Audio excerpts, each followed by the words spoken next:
Assalamualaikum warahmatullahi wabarakatuh. Bismillahirrahmanirrahim. Alhamdulillahi rabbil alamin. Wassalatu wassalamu ala ashrafil anbiya'i wal mursalin wa ala alihi wa sahbihi ajma'in. Rabbi shrah li sadri wa yassir li amri wahlul 'uqdatam min lisani yafqahu qawli. Subhanaka la ilma lana illa ma 'allamtana innaka antal alimul hakim.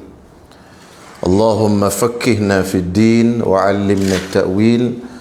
Allahumma rzuqna fahman nabiyyin wa hifzal mursalin wa ilhamal malaikatil muqarrabin bi rahmatika ya arhamar rahimin. Amma ba'd.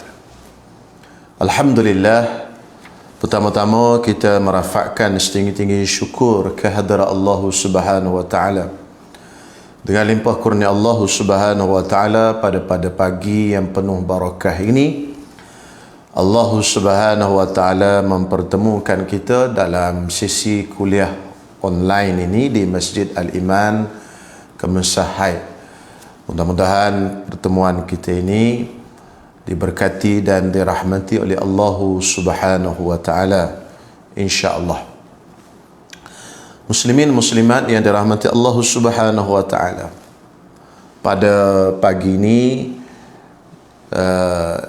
saya mengambil peluang untuk menyampaikan sedikit tazkirah ataupun peringatan, dan inilah kali pertama saya bertazkirah di channel ataupun online Masjid Al-Iman Kemensah, dan juga kali pertama saya bertazkirah dalam masjid, di masjid inilah, sama ada secara live ataupun secara fizikal, tak pernah lagi di Masjid Al-Iman Kemensah.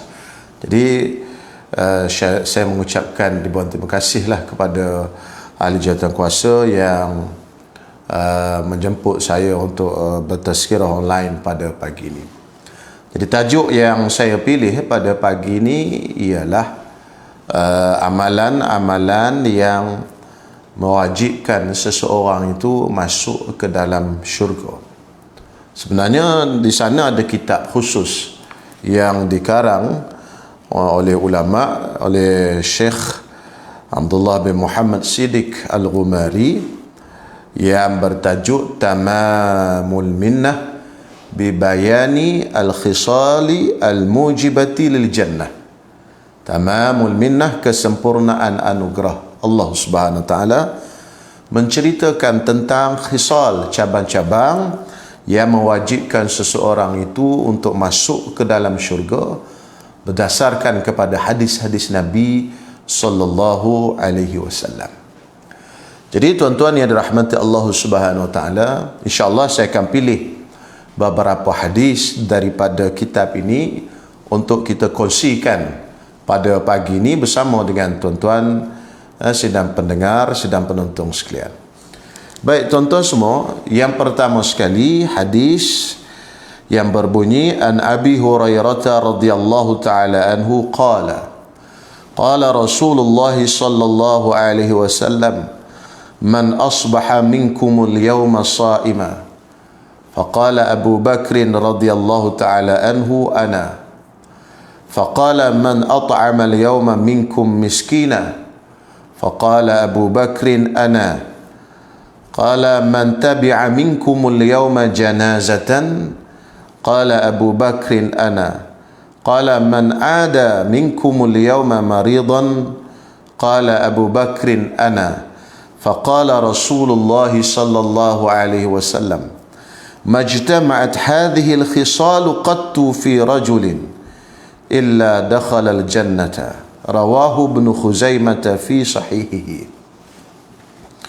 Daripada Abi Hurairah radhiyallahu taala anhu katanya, qala Rasulullah sallallahu alaihi wasallam, telah bersabda Rasulullah sallallahu alaihi wasallam, man asbaha minkumul yawma sa'ima. Satu hari Nabi SAW bertanya kepada para sahabatnya. Apa yang Nabi tanya? Man minkumul yawma sa'ima. Siapakah pagi ini, hari ini dia berpuasa? Jadi Rasulullah tanya, siapa hari ini puasa? Maka jawab Sayyidina Abu Bakar radhiyallahu taala anhu, ana ya Rasulullah. Wahai Rasulullah, saya puasa hari ini. Kemudian Nabi SAW bertanya lagi, man at'ama al-yawma minkum miskina. Siapakah hari ini yang telah memberi makan kepada orang miskin? Siapa yang dah bagi makan kepada orang yang miskin? Lalu jawab Sayyidina Abu Bakar, saya ya Rasulullah. Faqala Abu Bakrin, ana. Abu Bakar jawab, saya dah bagi makan orang miskin pada pagi ini, pada hari ini. Kemudian tanya Rasulullah sallallahu alaihi wasallam lagi, man tabi'a minkumul al-yawma janazatan. Siapakah pada hari ini dia telah mengiringi jenazah ke kubur? Ini satu benda yang susah kita nak buat lah zaman ini. Zaman pandemik ini kita nak pergi ramai-ramai pun tak boleh dengan SOP dan sebagainya. Tapi mengiringi jenazah ke kubur ini satu perkara yang besar di sisi agama Islam. Jadi antara adab bila kita nak mengiringi jenazah, jadi sunat kita berada di hadapan jenazah. Kalau jenazah tu jenis usung lah. Jadi kalau jenazah tu jenis usung pergi ke kubur, maka jenazah di belakang, kita depan. Itu lebih afdal berbanding kita duduk di belakang jenazah dan kita berjalan kaki. Jalan kaki depan jenazah duduk belakang kita. Tapi hari ini tuan-tuan semua, kebanyakan jenazah dia sudah tidak diusung lagi. Jenazah ni dibawa menggunakan van jenazah ataupun kenderaan jenazah. Jadi mengiringi jenazah ni agak kurang sikit lah. Dapat kelebihannya kerana kita dah guna van. Mungkin sampai di kubur tu kita iring lah sekejap daripada tanah perkuburan tu, pintu tanah perkuburan ke apa, dari van tu sampai ke kubur. Jadi mengiringi jenazah. Sebab apa? Sebab kita tuan-tuan semua sama-sama Islam. Orang Islam ni tuan-tuan semua nak pergi berjumpa dengan Allah Subhanahu Wa Taala. Jadi kita iring ramai-ramai. Sebagaimana tuan-tuan semua, kita kalau ada pengantin nak pergi ke rumah pengantin perempuan, kita berarak. Kalau Kelantan dia panggil belarak. Ramai tuan-tuan semua berarak. Kenapa? Kerana merasa kegembiraan menghantar pengantin lelaki ni ke rumah pengantin perempuan. Jadi begitu juga tuan-tuan semua, bila kita mengiringi jenazah saudara kita nak berjumpa dengan Allah Subhanahu Wa Taala, kita iring ramai-ramai. Di samping itu kita juga mendapat pahala dan kelebihan yang besar di sisi Allah Subhanahu Wa Taala. Jadi bila Nabi tanya siapakah hari ini yang telah mengiringi jenazah, lalu kata Sayyidina Abu Bakar, ana ya Rasulullah. Abu Bakar kata, ya, hari ini aku dah iringi jenazah ya Rasulullah. Jadi Sayyidina Abu Bakar dah mengiringi jenazah pada hari ini. Kemudian kata Rasulullah sallallahu alaihi wasallam lagi, man ada minkumul yawma maridan. Siapakah hari ini yang telah menziarahi orang sakit? Siapakah hari ini yang telah menziarahi orang sakit? Jadi ziarah orang sakit pun benda yang suka juga nak buat di zaman ataupun musim ni, musim pandemik COVID, PKP dan sebagainya ini. Tetapi menziarahi pesakit, orang sakit ini ada kelebihan yang besar.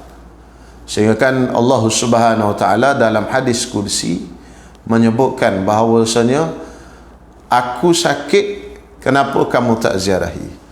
Allah Ta'ala gambarkan macam tu, aku sakit. Jadi macam mana Allah Ta'ala sakit tak? Sakit macam mana pula Allah Ta'ala? Allah Ta'ala tak sakit.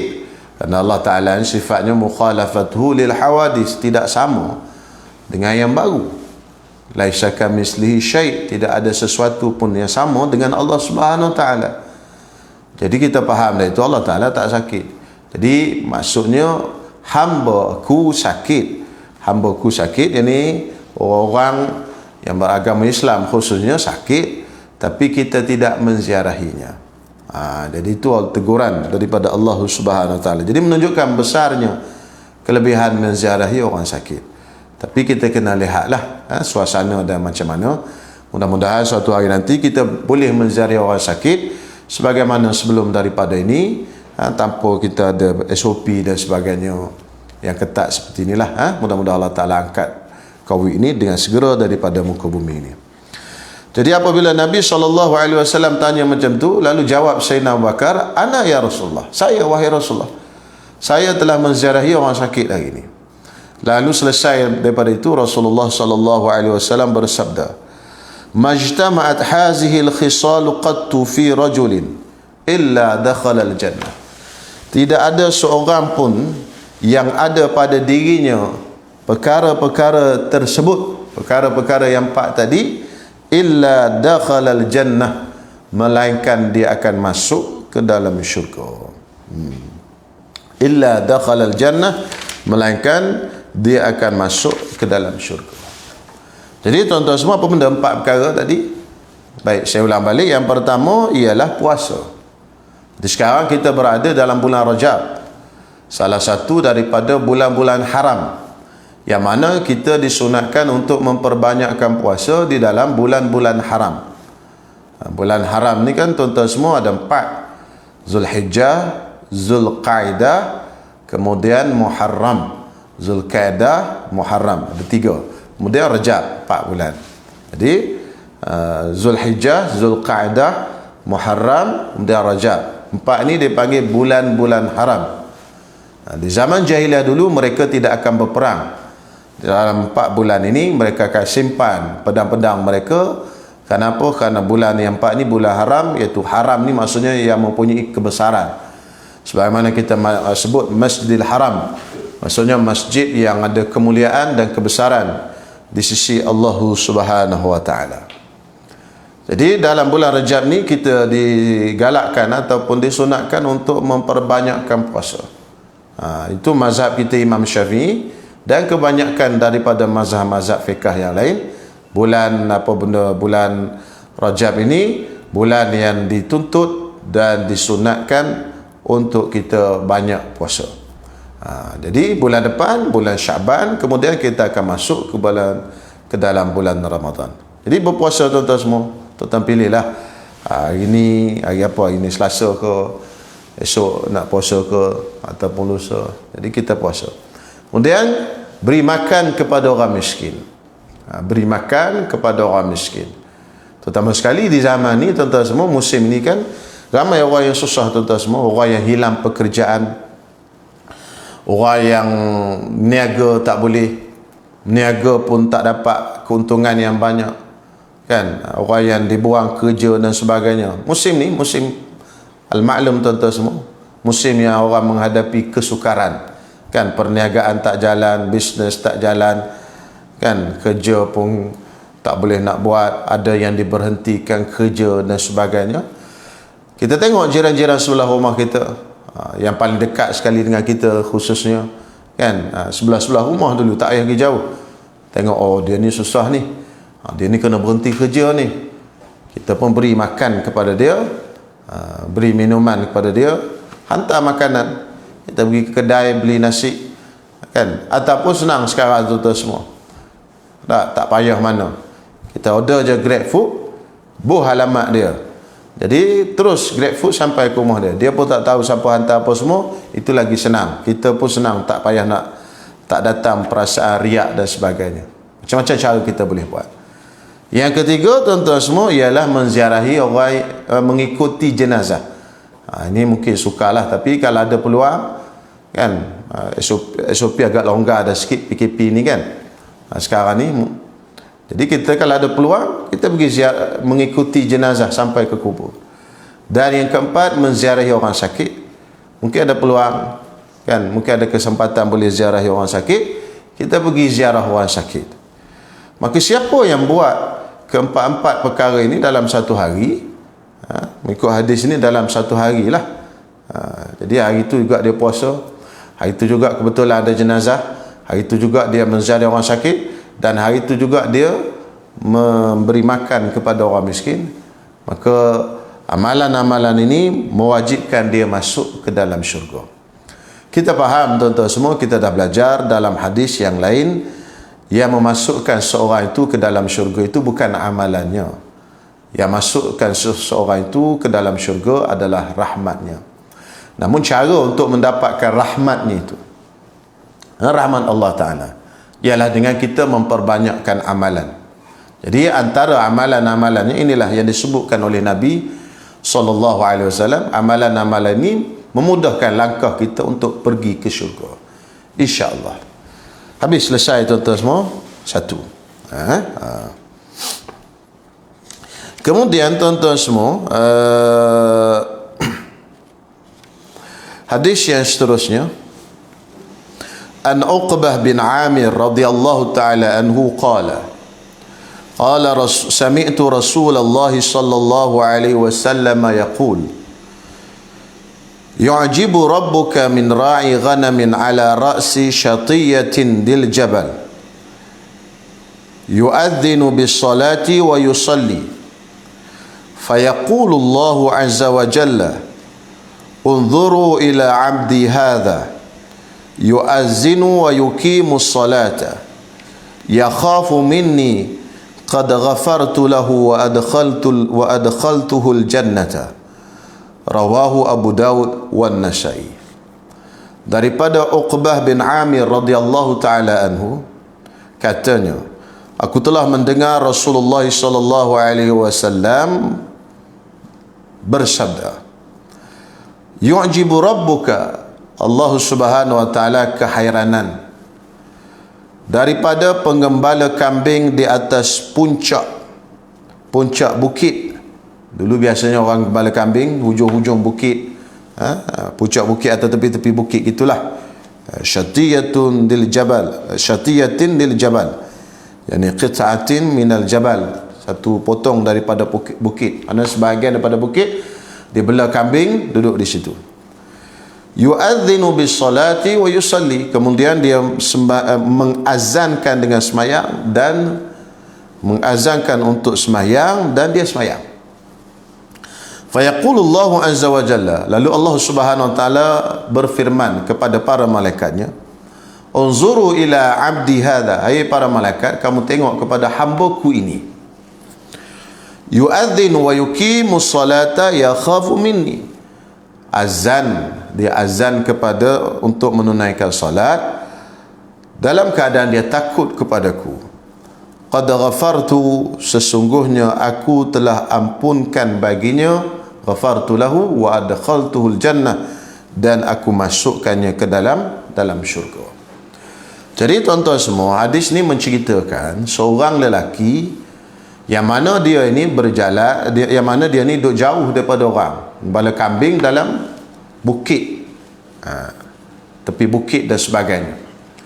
Jadi apabila masuk waktu semayang, dia azan tuan-tuan semua. Jadi di sini kita faham tuan-tuan semua, azan ini tidak semestinya kita azan untuk solat berjemaah sahaja. Ini kena maklum, dalam hukum fiqh azan bukanlah untuk solat berjemaah sahaja. Azan adalah sunat semayang. Ini benda yang kena tuan-tuan faham dan kita kena betulkan konsep ini. Dia bukan sunat untuk semayang berjemaah sahaja, dia sunat untuk semua semayang. Misal kata tuan-tuan semua, saya semayang zuhur di rumah. Sekarang nanti zuhur nanti saya semayang di rumah. Bila saya semayang di rumah, saya semayang seorang. Tak ada orang di rumah, saya pun semayang seorang. Adakah sunat bagi saya untuk azan, ataupun saya terus semayang, ataupun saya qomat sahaja? Jadi benda ini ramai yang faham bahawasanya bila kita semayang seorang di rumah, kita terus qomat saja. Dia bukan begitu tuan-tuan semua. Azan dan qomat sunat bagi semua semayang, iaitu untuk orang lelaki. Adapun orang perempuan sunat qomat saja. Jadi bagi orang lelaki, kalau tuan-tuan nak semayang zuhur seorang di rumah, tuan-tuan azan dulu, Allahu Akbar, Allahu Akbar, Allahu Akbar, Allahu Akbar, asyhadu an la ilaha illallah, asyhadu an la ilaha illallah, asyhadu anna Muhammadar Rasulullah, sampai habis. Lepas pada tu tuan-tuan semayang qabliyah. Kalau tak nak semayang qabliyah, terus qomat. Allahu akbar, asyhadu an la ilaha illallah. Lepas pada tu tuan-tuan semayang Allahu akbar. Ini mempunyai kelebihan besar. Lebih-lebih lagi kalau tuan-tuan buat itu di tempat yang jauh daripada orang. Tuan-tuan buat di dalam hutan, tuan-tuan buat di tempat yang terpencil dan sebagainya, seperti yang diriwayatkan dalam hadis ini, maka orang itu akan dimasukkan ke dalam syurga oleh Allah Subhanahu wa taala. Ini tuan-tuan semua. Kelebihan kita mengumandangkan azan di mana di tempat yang terpencil. Kerana tempat itu tidak biasa dilaungkan nama Allah Subhanahu wa taala. Tiba-tiba kita laungkan nama Allah Subhanahu wa taala, Allahu akbar, Allahu akbar. Ini. Jadi kalau tuan-tuan berkemah, tuan-tuan masuk ke dalam hutan, tuan-tuan cari apa ke dalam hutan, pergi mengail ke apa semua, sampai waktu masuk semayang, azanlah, qomatlah dan semayang. Macam tu. Dan kena faham, azan ni tuan-tuan semua, dia bukan hanya untuk menandakan masuk waktu saja, bahkan dia adalah sunat dilakukan pada setiap kali kita menunaikan sembahyang. Bahkan ada lagi waktu-waktu yang sunat kita azan, banyak lagi. Sebagai contoh, azan sunat kita lakukan ketika berlaku kebakaran. Kita tengok rumah kita rumah sebelah kebakaran atau sebagainya, ataupun kita lalu ada kebakaran, sunat kita azankan. Allahu akbar, Allahu akbar. Azan tempat kebakaran tu. Jangan takutlah, jangan malulah. Itu sunnah. Kadang-kadang kita tak, apa nak azan, tunggu bomba datang lah. Ya, kita bomba datang itu bab lain. Azan itu sunnah. Orang kata azan boleh pada api ke? Walaupun kita lihat pada zahir mata kasar kita, azan itu tidak boleh memadamkan api, tak nampak api terpadam, tetapi di sana ada suruhan Allah. Mungkin kalau Allah Ta'ala nak, Allah Ta'ala boleh padamkan api. Dengan azan tadi, kalau Allah Ta'ala ingin, terpadam api. Kan? Bahkan kalau disembur dengan air sekalipun, kalau tidak diizinkan oleh Allah Ta'ala, tidak terpadam api. Kan? Itu kehendak Allah SWT. Tapi itu yang disuruh bila kebakaran, azan. Yang kedua, walaupun kita lihat pada mata kasar kita api tidak terpadam, tetapi dengan azan itu tadi kita telah melaksanakan sunnah, dan juga kita telah mendapat pahala kerana disuruh azan. Selain daripada itu, kita disunatkan azan apabila di telinga.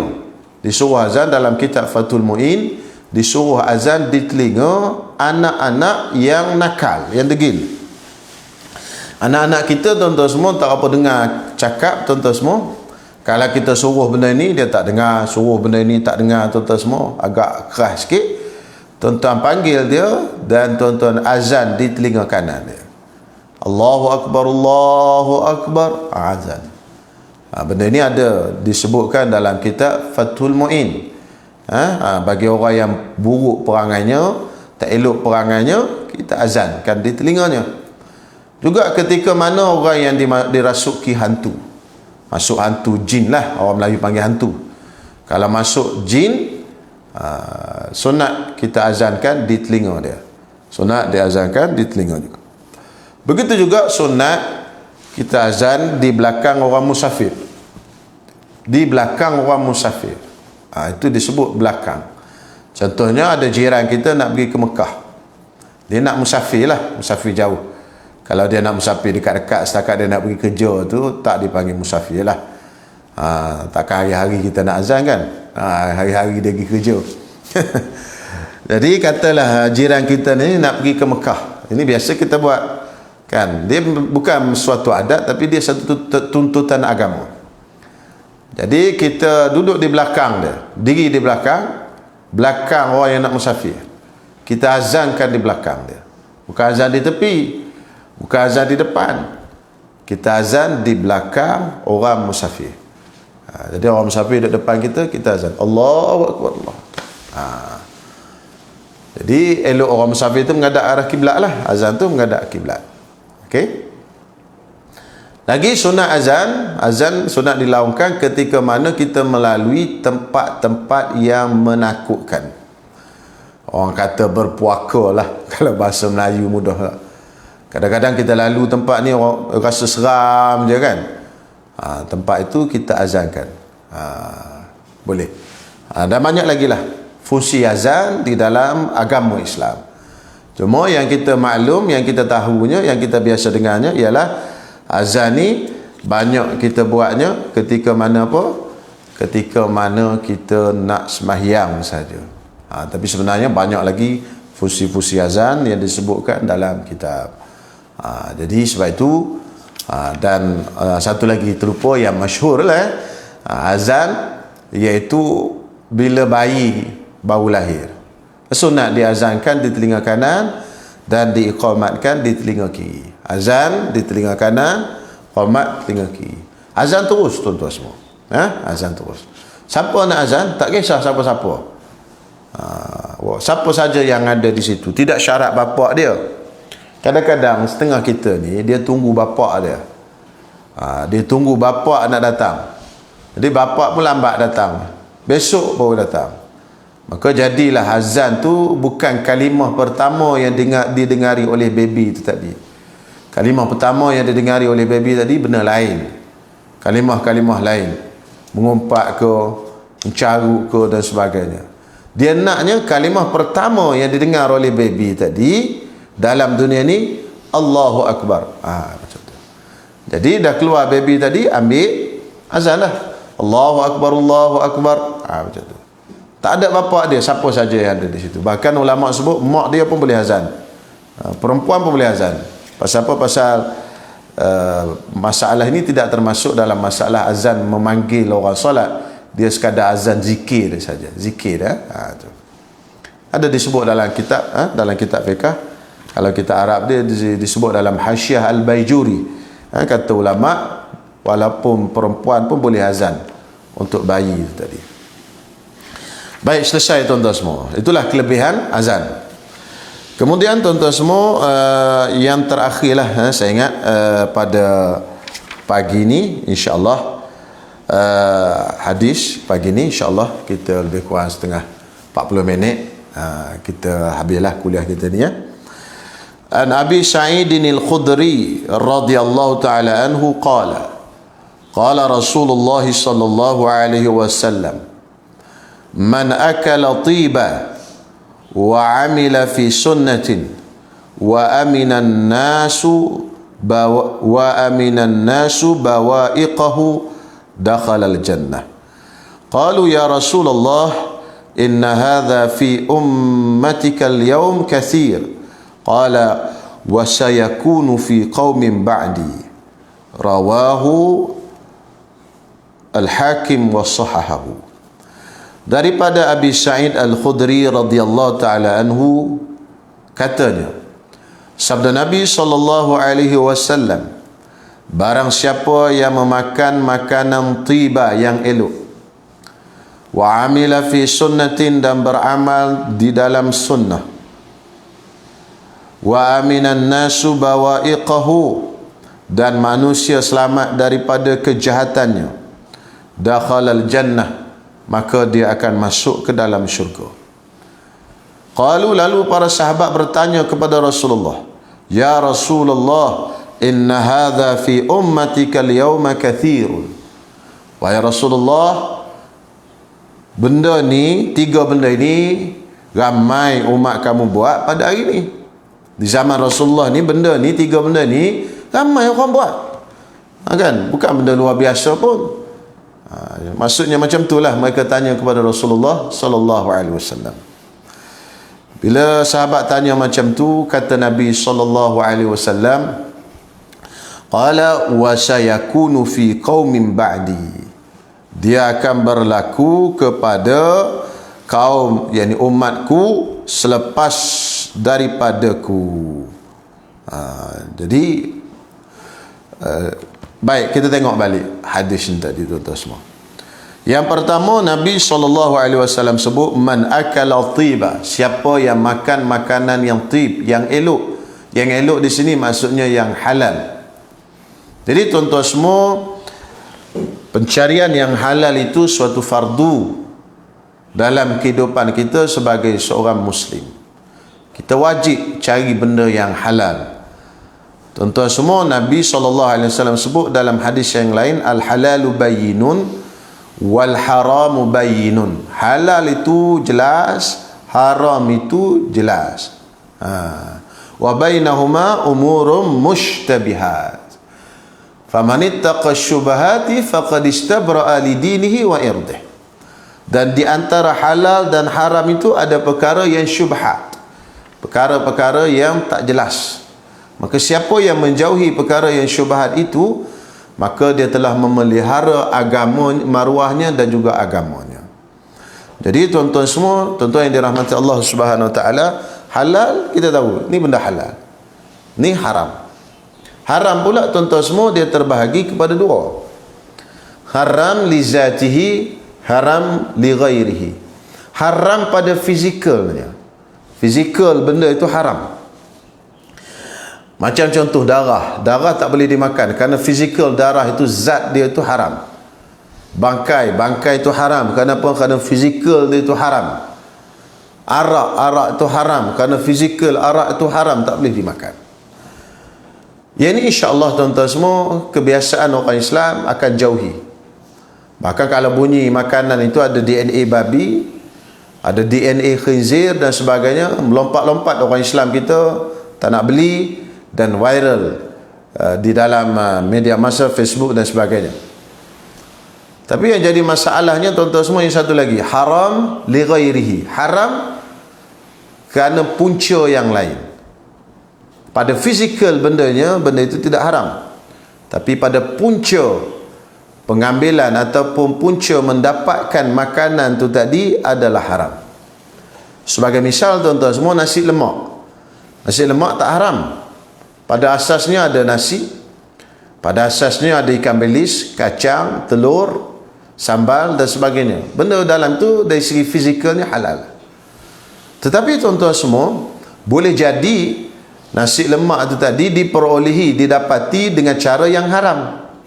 Dicuri ke, dirampas ke, ataupun bentuk rasuah nasi lemak. Kan?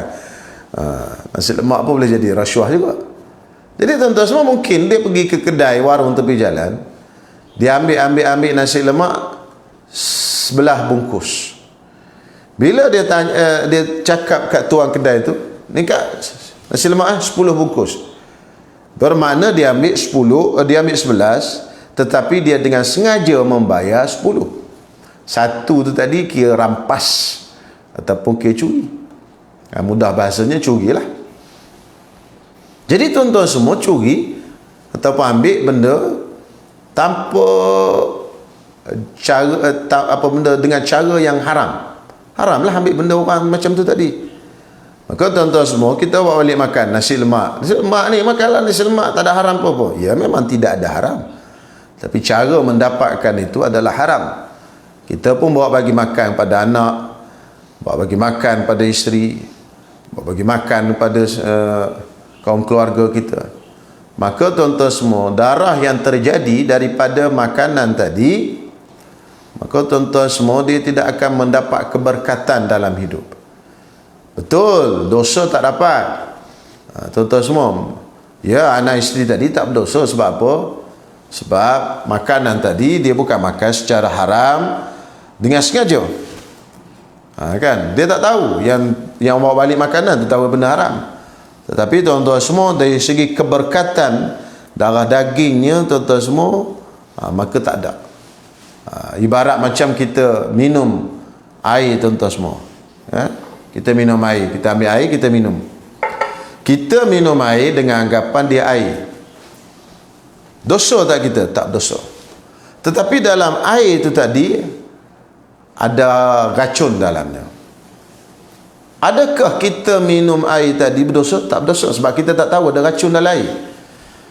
Tetapi tuan-tuan semua, apabila minum, adakah memberi kesan kepada diri kita? Ya, memberi kesan. Paling kurang muntah darah, atau lebih teruk membawa kepada kematian, waliyazabillah. Inilah kesan kepada makanan yang tidak apa benda yang tidak halal. Kesan Haram, dosa di akhirat besok-besok tak ada lah dosa. Tapi tuan-tuan semua, kesan pada diri seseorang itu, mungkin anak-anak itu mungkin payah nak dengar kata dan sebagainya. Dia ada kesan. Sebab itu isteri-isteri di zaman dahulu disebut dalam kitab-kitab, bila suami mereka keluar ingin bekerja, mereka pegang tangan suami mereka dan mereka kata, abang, bawa balik rezeki yang halal. Suamiku, bawa balik rezeki yang halal. Kami boleh bersabar di atas kelaparan, tetapi kami tidak mampu bersabar di atas azab api neraka. Jadi tuan-tuan semua kena ingat. Jadi isteri-isteri, suami nak keluar kerja, kan, pegang tangan suami, cakap kat suami macam tu, bang, kalau cari rezeki tu cari halal-halal lah. InsyaAllah kami tak apa, tak kaya pun tak apa kita. Yang penting kita makan yang halal. Sebagai ingat, memperingati. Suami pula bila isteri cakap macam tu, jangan marah pula. Saya tahulah benda macam tu pun nak cakap. Ini sebagai contoh, ingat, memperingati. Makan benda yang halal. Yang kedua, wa amila fi sunnatin, beramal dengan sunnah. Sunnah Nabi SAW ni kan banyak tuan-tuan semua, yang ditinggalkan oleh Nabi SAW. Daripada bangun tidur sampailah kepada kita tidur balik. Bangun tidur, apa Nabi SAW buat? Baca doa bangun tidur dulu. Alhamdulillahilladzi ahyana ba'dama amatana wa ilaihin nusyur. Kita sebahagian kita hari ni bangun tidur pegang telefon dulu, kan? Lepas bangun tidur, apa Nabi SAW buat? Nabi SAW masuk bilik air ataupun bersugi dulu, kemudian masuk bilik air, kemudian ambil wuduk dan sembahyang. Lepas tu kalau pakai pakaian, mulakan tangan kanan dan baca doa alhamdulillahilladzi kasani hadza wa razaqanihi min ghairi haulin minni wala quwwah, kan? Kemudian kalau keluar rumah, Nabi SAW mulakan dengan kaki kiri, kan? Dan juga mulakan dengan membaca doa, kan? Bismillahirrahmanirrahim, tawakkaltu ala Allah wala haula wala quwwata illa billahil aliyil azim. Allahumma inni a'udzubika an adilla aw udall aw azilla aw uzal aw azlima aw uzlam aw ajhila aw yujhala alayya. Kemudian bila naik kenderaan, apa Nabi SAW buat? Baca doa subhanalladzi sakhkhar lana hadza. Bila naik, mula dengan kaki kanan, kan, tuju kepada satu tempat. Bila naik ke tempat yang tinggi, Nabi SAW menyebut Allahu Akbar, Allahu Akbar, Allahu Akbar. Bila turun, subhanallah, subhanallah, subhanallah. Jadi semua itu sunnah Nabi SAW. Banyak tuan-tuan semua kalau kita kira, kan? Kan, bila nak masuk ke tempat yang tidak disukai oleh Allah Subhanahu Wa Taala, mulakan kaki kiri dan sebagainya. Itu semua sunnah-sunnah Nabi SAW dalam kehidupan kita. Bukan benda itu benda yang kita kata besar, tetapi kadang-kadang kita tak ambil peduli. Kadang-kadang tak ambil peduli, akhirnya menjadi benda yang ditinggalkan.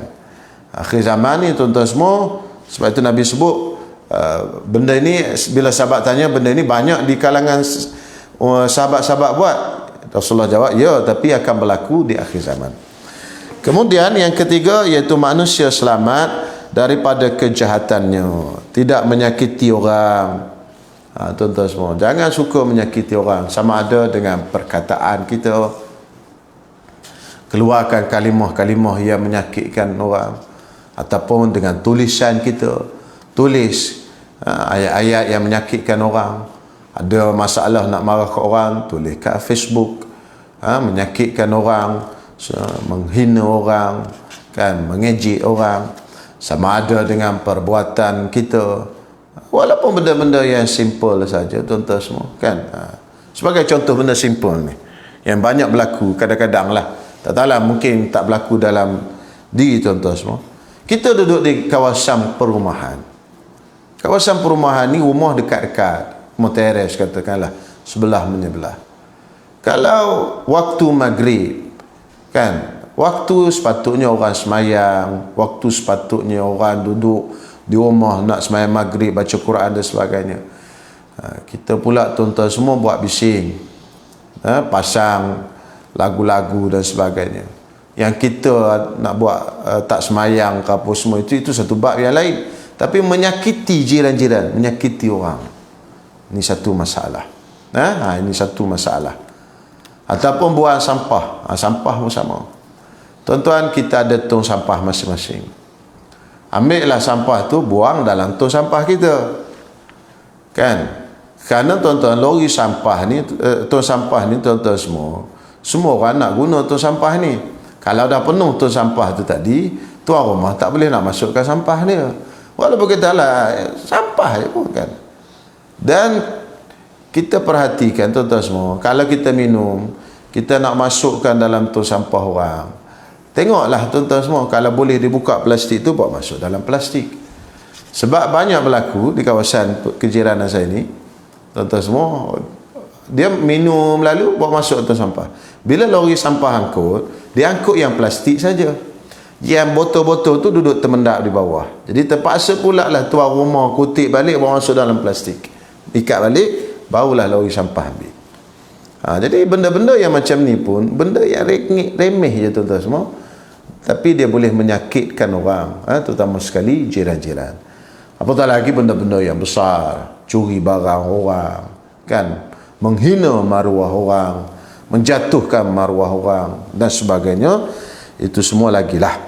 Jadi kerana itu kita kena jaga benda ini, jangan buat benda-benda perkara ini. Jadi Nabi SAW sebut, siapa yang buat 3 benda ini, makan makanan yang halal, beramal dengan amalan sunnah, semampu mungkin kita buat perkara-perkara sunnah yang dibuat oleh Nabi SAW, dan selamat manusia daripada kejahatan kita, keburukan kita. Maknanya kita jangan buat jahat kat manusia, sama ada dengan perkataan, dengan perbuatan, dengan tingkah laku kita, dengan tulisan kita dan sebagainya. Maka perkara ini akan membuatkan kita masuk ke dalam syurga. Jadi mudah-mudahan tuan-tuan semua, kita semua dimasukkan ke dalam syurga, Jannatul Firdaus, dengan amalan-amalan yang kita lakukan. Di samping kita mengharapkan rahmat Allah Subhanahu wa taala. Jadi sempat pada pagi ini kita baca 3 hadis yang mewajibkan seseorang masuk ke dalam syurga. Insya-Allah pada waktu dan kesempatan yang lain, kalau ada waktu, kita boleh sambung lagi perbincangan hadis-hadis yang lain, apakah amalan-amalan yang disebut oleh Nabi SAW yang mewajibkan seseorang itu masuk ke dalam syurga. Tak apa, kita tahu sikit, kita amalkan yang sedikit itu insya-Allah. Daripada kita tahu banyak tapi kita tak amalkan, biarlah sedikit, tapi yang penting kita amalkan. Hari ini terus kita berazam, pilihlah mana-mana hak kita mampu nak buat. Kita azam daripada 3 hadis yang dibaca tadi, kita azam, kita akan buat amalan ni. Mudah-mudahan kita bersama-sama masuk ke dalam syurga Jannatul Firdaus. Amin ya rabbal alamin. Sekian dulu tazkirah pada pagi ini, mudah-mudahan ada manfaat. Ampun maaf kalau salah dan silap, terkasar bahasa dan sebagainya. Aqulu qawli hadza astaghfirullahal azim li wa lakum wa lisairil muslimin wal muslimat fastaghfiruh innahu huwal ghafurur rahim. Astaghfirullahal azim, astaghfirullahal azim. Bismillahirrahmanirrahim. Alhamdulillahi rabbil alamin.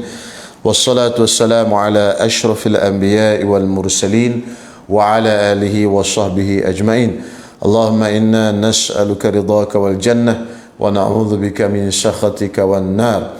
Allahumma inna na'udzu bika minal jununi wal barasi wal juzam wa min sayyi'il asqam.